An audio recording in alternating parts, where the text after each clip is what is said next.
સાહેબંદગી સાહેબ મોક્ષ દ્વાર સમો માનવ શરીર। સદગુરુ કબીર સાહેબ ધની ધર્મદાસ સાહેબ ને મોક્ષ દ્વાર સમો માનવ શરીર વિશે કહે છે, મનુષ્ય શરીર જ મોહ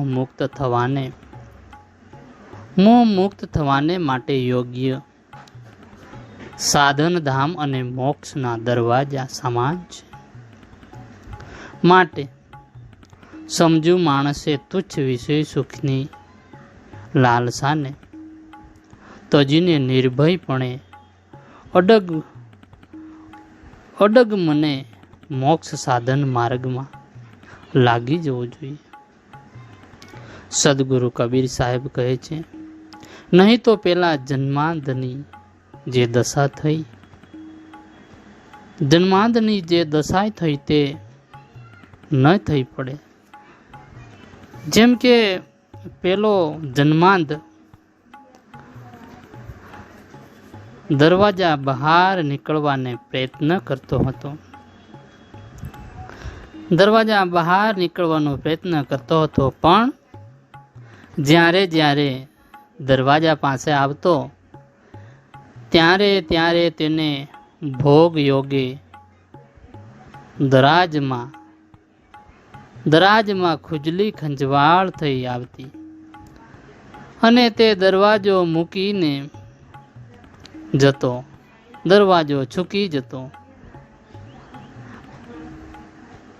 હાથ અડાડીને ચાલતા જ્યાં દરવાજો આવે ત્યાં જતા જ ખુજલી આવે, ખંજવાળ આવતા તે ખંજવાળે અને ચાલતા રે દરવાજો છૂકી જતો।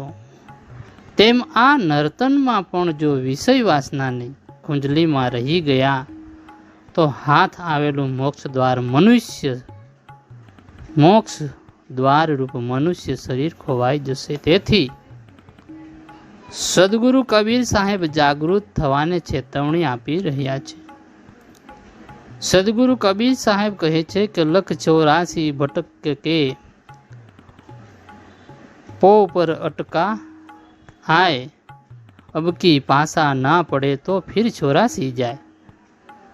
मनुष्य जन्म नर पाए के चूक के अब की घात, जाए पड़े भव चक्र में सहे धनेरी लात।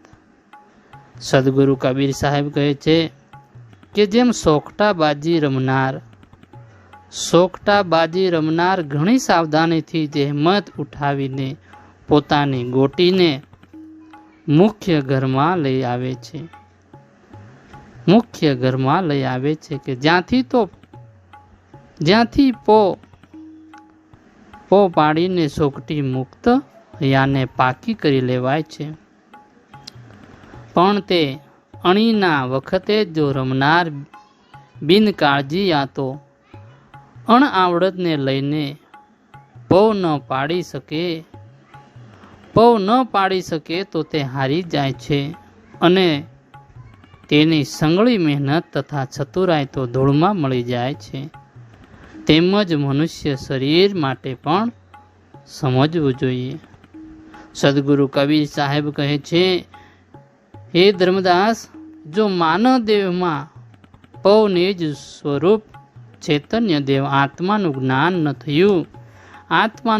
ન થયું તો આ સંસાર ચક્રમાં આટા ફેરા એટલે કે ઘાચીના બળદની માફક ખાયા જ કરવા પડશે।